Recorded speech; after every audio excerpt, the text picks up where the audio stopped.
Hello, welcome back to Rev Endurance Sports and another edition of What is in Our Stand today.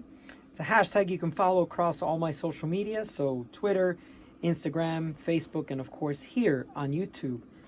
So today what we're working on is this trek, and it came to me because the right shifter is misfiring and the left shifter is jammed, and so it's just here just for the time being for the video.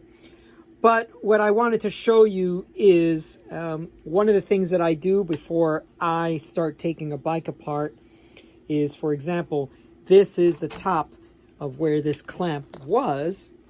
That way I can put the shifters right back where the customer had it just before I did the service. So that's that mark there.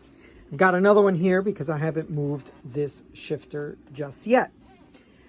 The other thing is we're going to go through, we're going to replace the front brake pads because they are severely worn. And so we'll replace those. And we're going to do a very good cleaning. I've already started the cleaning, but this bike had just dirt packed in everywhere. So I've gotten, you can see the screws now. You couldn't see them before. The bottom bracket's in really good shape, and just to show you how I test the bottom bracket, so you got your two fingers, split them out like that, create some pressure, and then turn it like that. You could also do it with the crankset installed, just spin it and check and see if there's any friction or anything like that. Also, you can see that I've already started on the internal cable routing.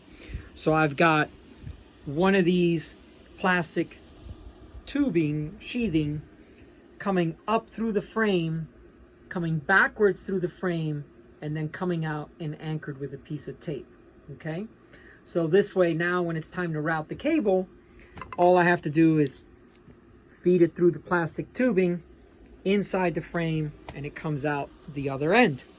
I will do this left side first, right side next, and so on and so forth.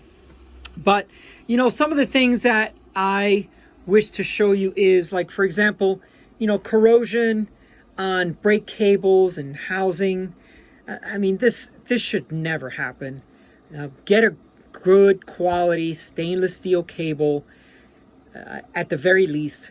Shimano has some coated cables that you could use as well. They have, like an Ultegra series, and then they also have like a Dura series. I'll show you them in just a second. And then, if you're riding in the rain and you're doing, inclement weather riding, commuting in the winter months and stuff like that, you have to take more care of your stuff. So clean it, lube it as frequently as possible.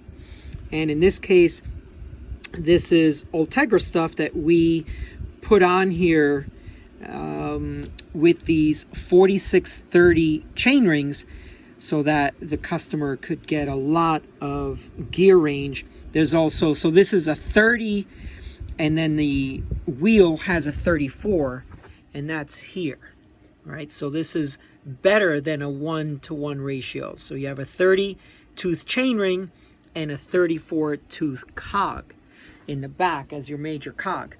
So now the controversy, these were 6800 shifters, but we're going to replace them with 105 shifters. And this is the 7000 series. So basically this is the along the same lines as the Ultegra 8000 series, and she currently has 6800. So in other words, this is, in my opinion, a better shifter, I think, than what she was riding. So this is 105 7000 series, but I think it's a better shifter than the Ultegra 6800 series that she was riding. As I mentioned before, there are, different grades of cables. So this is an OptiSlick cable, which is good for, like, let's say, 105 in Ultegra. And then you have the Dura-Ace level cable, which has a nice polymer coating on it. So if you ever wanted to upgrade your cables, it does make a difference going from, a galvanized cable that a bike shop is just trying to save money, so for their repairs, they just buy big spools of really inexpensive cables. At the very least here, I use stainless steel cables for all, so stainless steel cables for the shifting and braking of all bikes that I work on. But, you know, we can use the Shimano specific cables as well. Okay, anyway, I'd like to hear your thoughts. What do you think? Do you think she is downgrading? Do you think going from a 6800 Ultegra shifter to a 7000 105 shifter is a downgrade? Or is it an upgrade? I'd like to know what you think. Personally, I think it's an upgrade from the 6800 shifter. I like the grip better. The rubber on this grip is significantly better, and it has a lot more of the Ultegra Durace feel to it than the 6800 did. So that 6800, it was then replaced by the 8000, and now you can no longer get, well, I think you can get some backstock, but you can no longer have 11-speed Ultegra mechanical or 12-speed mechanical. It has to be it has to be Di2. All right, well, that's all for today. Do you agree with me or disagree with me that she is now getting an upgrade from a 6800 shifter to a 7000 shifter? All right, thank you so much for tuning in. Please like and subscribe. We'll see you up the road.